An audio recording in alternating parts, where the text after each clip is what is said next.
Assalamualaikum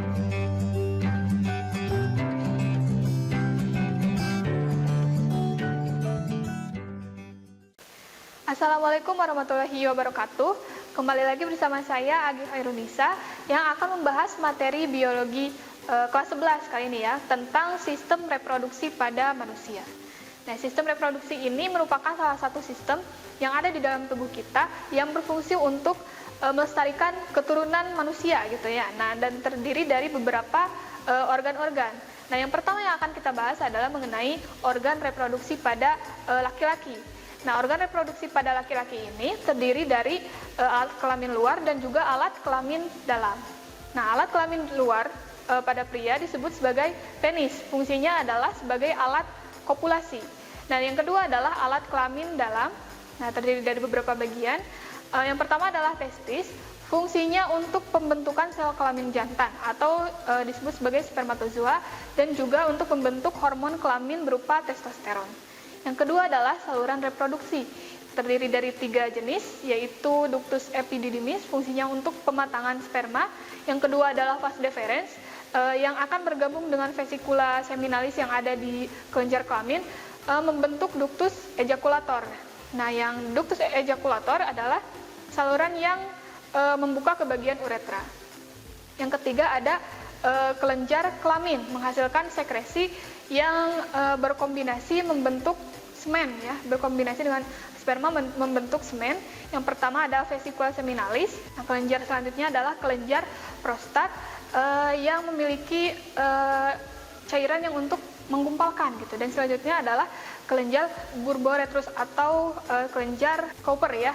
Dan fungsinya adalah untuk menghasilkan mukus yang untuk menetralkan keadaan internal. Nah, ini merupakan gambar dari penampang samping ya, penampang samping alat kelamin laki-laki. Yang kedua adalah alat kelamin perempuan, terdiri dari alat kelamin luar dan juga alat kelamin dalam. Nah, untuk bagian luar terdiri dari labia mayor untuk melindungi bagian dalam. Kemudian ada mons veneris, berfungsi untuk pertemuan ya antara kedua bibir vagina dengan bagian atasnya. Kemudian ada labia minor, berfungsi untuk membatasi bukaan vagina dengan bukaan uretra. Ada juga klitoris, mengandung jaringan erektil yang dapat menginduksi pengeluaran mukus yang ada di sana. Kemudian ada himen atau selaput darah. Nah, selanjutnya ada istilah-istilah di dalam alat kelamin wanita. Ini adalah untuk alat kelamin dalam. Yang pertama ada indung telur atau ovarium, berjumlah sepasang, terletak di rongga perut, diselubungi oleh kapsul pelindung yang mengandung beberapa folikel. Selanjutnya ada oviduk atau tuba falopi, menghubungkan antara ovarium dan juga uterus. Dan ada fimbria di sana ya, ada yang saluran-saluran yang berjumpa-jumpai. Kemudian ada uterus atau rahim, tersusun dari beberapa lapisan, dan salah satunya adalah endometrium, mengandung banyak pembuluh darah di sana. Dan rahim ini merupakan tempat penempelan serta tempat pertumbuhan dan perkembangan janin. Selanjutnya adalah vagina, sebuah tabung yang mengarahkan ke arah luar gitu ya. Fungsinya adalah untuk mengeluarkan zat-zat yang keluar dari alat kelamin perempuan dan juga untuk bayi ya, untuk keluarnya bayi dari sana. Nah, selanjutnya ada mekanisme pembentukan gamet. Gamet laki-laki adalah sperma, dan mekanisme yang untuk membentuk sperma disebut sebagai mekanisme spermatogenesis. Nah, bisa dilihat di skemanya seperti ini. Yang pertama adalah sel benih atau sel primordialnya, sel yang belum jadi apa-apa, kemudian mengalami suatu proses sehingga berubah menjadi spermatogonium. Spermatogonium ini akan membelah menjadi spermatosit primer, dan spermatosit primer ini mulai melakukan meiosis pertama sehingga menghasilkan spermatosit sekunder. Nah, spermatosit sekunder kemudian melakukan meiosis kedua sehingga dihasilkan spermatid yang sifatnya sudah haploid. Kemudian akan melakukan pematangan sehingga menjadi sperma. Nah, struktur sperma seperti ini ya, paling ujung ada yang namanya akrosom, kemudian ada kepala, ada sentriol, ada mitokondria di sana, dan juga ada badan selnya, dan dilengkapi oleh flagella sebagai alat gerak. Selanjutnya mekanisme pembentukan sel ovum atau sel kelamin wanita disebut sebagai oogenesis atau pembentukan ovum. Nah, dari sel asal atau sel benih akan berkembang menjadi oogonium yang sifatnya diploid, kemudian mengalami pembelahan menghasilkan oosit primer. Nah, oosit primer ini akan membelah secara meiosis sehingga menjadi badan polar, ya. Ada badan polar pertama dan juga ada oosit sekunder. Nah, badan polar ini nantinya akan hilang, sedangkan si oosit sekunder adalah yang akan berkembang menjadi ovum. Nah, tapi pada perempuan hal itu tidak terjadi secara sekaligus. Jadi pada saat awal sampai ke tahap oosit primer itu terjadi pada embrio, sedangkan dari oosit sekunder sampai terjadinya ovulasi itu terjadi pada usia remaja atau pubertas. Nah, selanjutnya adalah siklus menstruasi atau salah satu siklus bulanan yang terjadi pada organ reproduksi perempuan. Nah, terdapat beberapa fase pada siklus menstruasi. Bisa kita lihat di sini bahwa menstruasi ini dikontrol oleh yang namanya hormon LH dan juga FSH. Nah, pada fase proliferasi ini dimulai pada hari ke 5 sampai 14 dari suatu siklus menstruasi.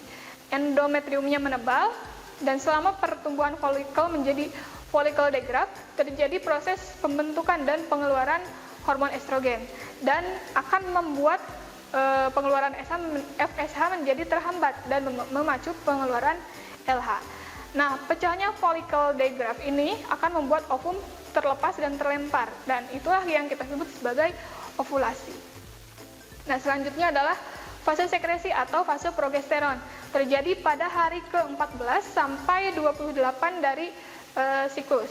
LH menyebabkan korpus rubrum ini berubah menjadi korpus luteum, dan estrogen dan progesteron yang disekresikan oleh korpus luteum akan merangsang perkembangan di uterus untuk mempersiapkan jika terjadi kehamilan gitu. Jadi untuk mempersiapkan penempelan janin di sana.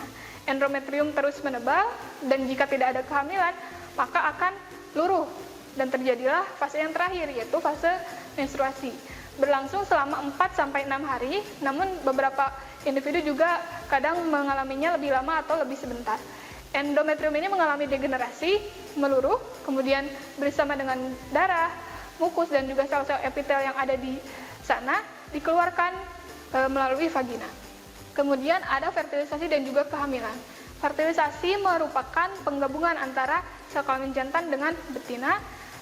Terjadi fusi antara pronukleus jantan atau inti dari sel jantan dengan inti dari sel betina sehingga akan membentuk suatu sel dan yang kita sebut sebagai zigot.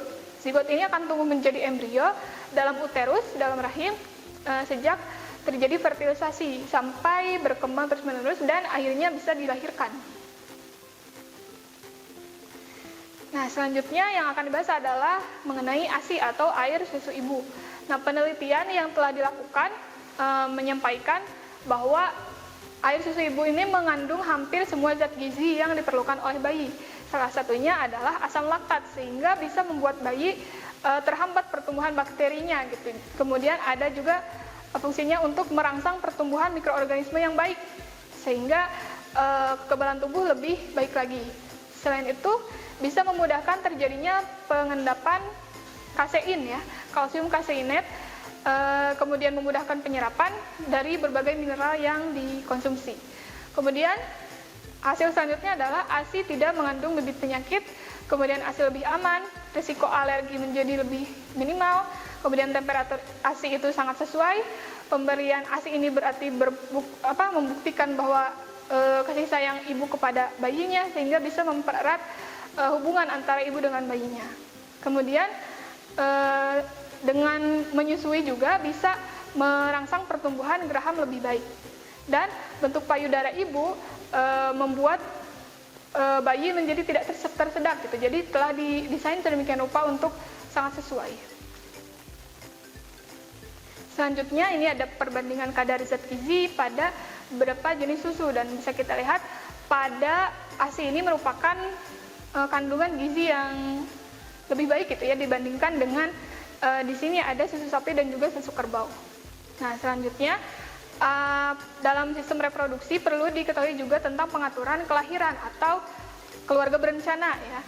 Ya, ada beberapa alat dan juga mekanisme alat KB yang biasanya digunakan di Indonesia. Yang pertama adalah pil. Pil ini diminum dan isinya adalah hormon. Akibatnya adalah hipofisis anterior tidak mengeluarkan FSH dan LH sehingga bisa menghambat terjadinya fertilisasi atau kehamilan. Kemudian ada suntikan Depo-Provera. Nah, ini mekanismenya adalah dengan menyuntikkan progesteron seperti steroid atau turunan lemak yang dilakukan selama 4 kali dalam setahun ya. Akibatnya adalah sama juga tidak membuat LH dan FSH disekretkan gitu. Kemudian ada yang kita sebut sebagai IUD atau spiral.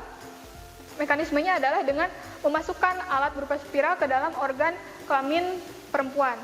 Nah, fungsinya adalah untuk mencegah implantasi atau mencegah si sel zigot atau embrio yang sudah terbentuk untuk menempel di rahim sehingga tidak terjadi kehamilan gitu. Kemudian ada diafragma, fungsinya adalah untuk menghalangi sperma masuk ke dalam vagina sehingga meminimalisasi terjadinya fertilisasi dan juga kehamilan.